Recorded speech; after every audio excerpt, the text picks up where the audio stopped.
Hello यार। मैं अभी अभी त्रिपुरा टीम ग्वालियर में हूँ। Currently fourth year student.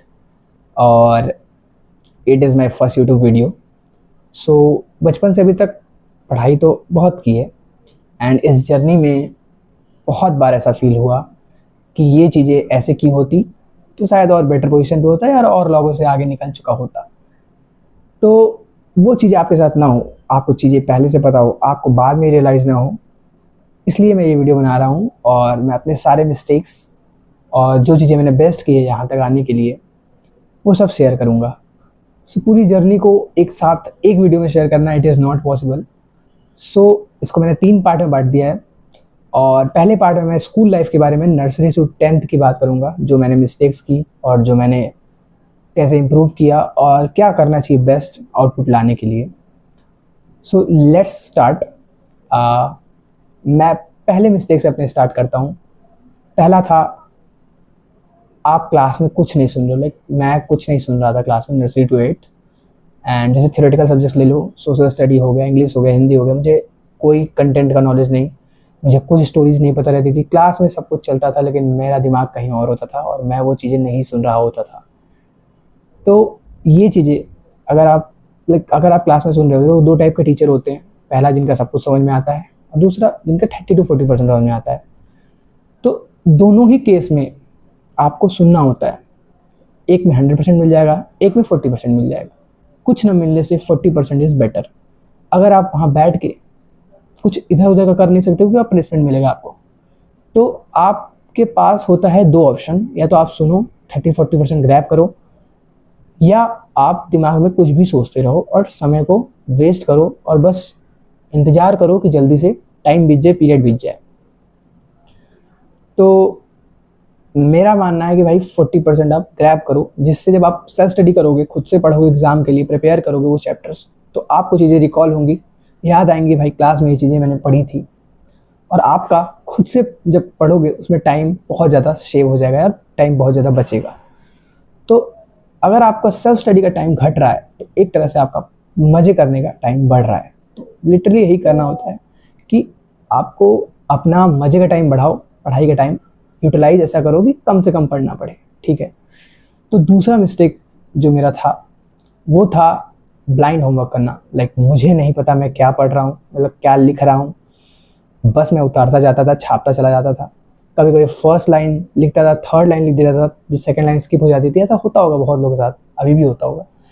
तो अगर आप बिना समझे, बिना जाने, बिना पढ़े बस छापते चले जा रहे हो, इससे बस आपका रिटन प्रैक्टिस हो रहा है, कुछ नहीं आउटपुट में मिल रहा है आपको।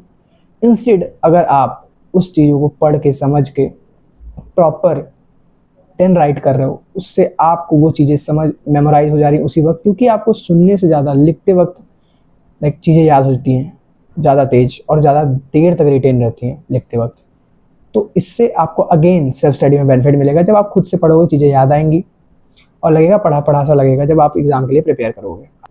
थर्ड मिस्टेक जो मैं करता था वो था ब्लाइंड मेमोराइज। मतलब मैं बस चीज़ें बिना समझे याद कर लेता था।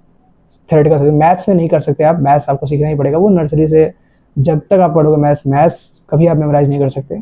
अदर सब्जेक्ट जो थ्योरेटिकल थे, जिनमें क्योंकि मेरे स्कूल्स में एंड ऑफ द चैप्टर से ही चीज़ें पूछा जाती थी, चाहे वो क्वेश्चन आंसर हो, चाहे एमसीक्यू हो, चाहे फिल इन द ब्लैंक्स हो, चाहे ट्रू फॉल्स हो, कुछ भी ले लो, सारे एक्सरसाइजेज चैप्टर के एंड से आएंगे। चैप्टर का नॉलेज हो ना हो कोई मैटर नहीं करता, आपको अगर ये चीज़ें याद हैं तो आप एग्जाम में लिख के आओगे, नंबर मिल जाएगा।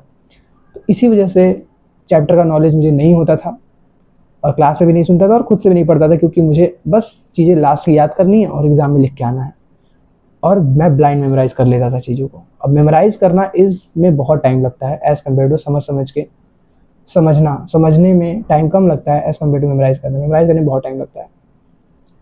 तो आप जितने जल्दी ये चीज़ें करोगे, लाइक कि आप ट्रू फॉल्स पढ़ रहे हो तो आपको समझ में आ रहा है कि चैप्टर आप पढ़े हुए ऑलरेडी, क्लास में सुन रहे हो, नहीं चैप्टर पढ़ा पाया, खुद से पढ़ा, एंड देन आपको चैप्टर का पूरा कंटेंट पता है। जब आप क्वेश्चन पढ़ोगे आपको समझ में आ जाएगा कि उसका क्या आंसर होना चाहिए। जब आप ट्रू फॉल्स पढ़ोगे तो ट्रू फॉल्स आपको खुद से आ जाएगा, एमसीक्यू खुद से आ जाएगा, उसको किसी चीज़ को मेमोराइज करने की जरूरत नहीं है अगर आपको चैप्टर का कंटेंट पूरा पता है तो। और बस आपको एक प्रैक्टिस करनी है, आंसर्स को आपको फ्रेम करना है खुद से। लाइक हिंदी में आप थॉट करोगे चीज़ों को कि इसका ये आंसर होगा, उसको आपको कन्वर्ट करके इंग्लिश में बना के एग्जाम में लिख के आना है। इससे आपका बहुत ही प्रोसेस स्मूथ हो जाएगा और अगर यही आपको चीज़ें बड़े बड़े आंसर्स को आप मेमोराइज़ कर रहे हो तो बहुत टाइम लगता है, चीज़ों को मेमोराइज़ करने में बहुत टाइम लगता है, मुझे लगता था। क्योंकि अब 9th-10th में क्योंकि चैप्टर में कहीं से भी पूछा जाएगा, तो 9th-10th में भाई मेरे मजबूरी बन गया था। 9th-10th में मुझे करना ही पड़ा ये चीज़ें इम्प्रूव करनी पड़ी कि मैं मेमोराइज़ नहीं कर रहा हूँ, चीज़ें फ्रेम कर रहा हूँ, बना के लिख रहा हूँ, चैप्टर का कंटेंट मुझे पूरा पता है। तो 9th-10th में ये मेरा हो गया अपने आप। अब ये समय के साथ हुआ क्योंकि समय ने ऐसा मांग किया, लेकिन आप अभी से ही कर सकते हो यार ये चीज़ें अभी जितनी जल्दी स्टार्ट कर दोगे यार, उतना ज़्यादा आप इम्प्रूव कर जाओगे आगे, और उतना ज़्यादा आपको ईजी फील होगा आगे, ठीक है।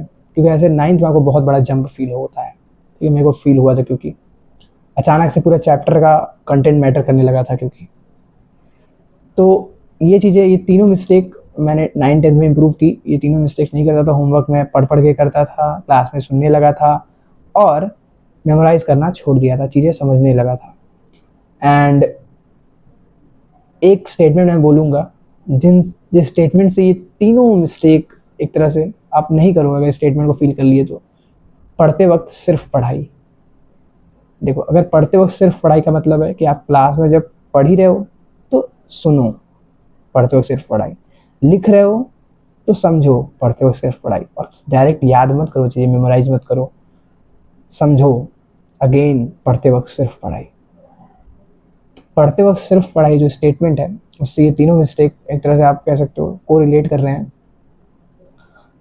तो ये 3 मिस्टेक्स जो मैंने किए थे नर्सरी से 8th में और 9th में इसको इम्प्रूव किया था, ये आप अभी से ही इम्प्रूव कर सकते हो। तो यार मिलते हैं नेक्स्ट वीडियो में, जिसमें मैं जेई की बात करूँगा, अपने जेई प्रिपरेशन की बात करूँगा और 11th-12th को कैसे मैनेज किया उसकी बात करूँगा। Thanks for watching.